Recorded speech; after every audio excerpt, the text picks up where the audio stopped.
Well, do you feel any wealthier these days? The Federal Reserve says you probably should. Household net worth hit a record high in the third quarter of this year, thanks to resurgent home values and that rising stock market. Add it all up, and U.S. households are now worth a total of more than $77 trillion. But those soaring home values have caused a surge in the nation's rental market, and rental prices have risen dramatically.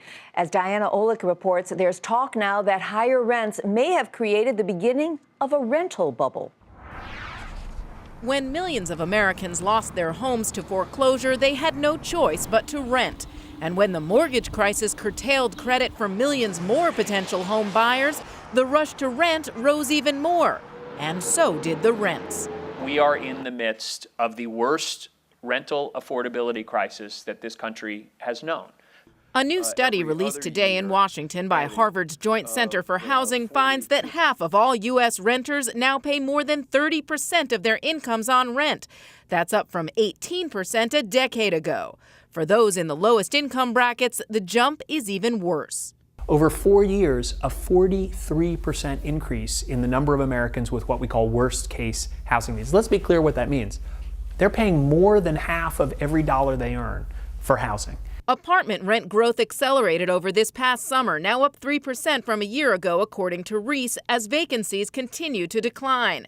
The numbers are not lost on Annie Eccles. She's been renting for over 2 years, and the rent on her Bethesda, Maryland apartment has increased by the maximum allowable every year. It's frustrating because we pay for rent, we also pay for parking, and just knowing that every June that's gonna increase significantly is frustrating. And Annie pays almost as much each month in student loan debt as she does in rent. That makes saving for a down payment to buy a home more difficult.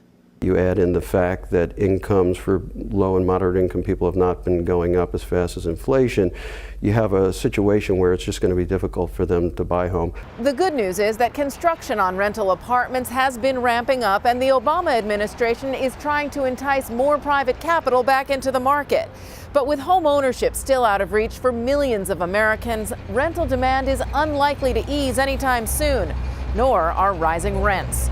For Nightly Business Report, I'm Diana Olick in Washington.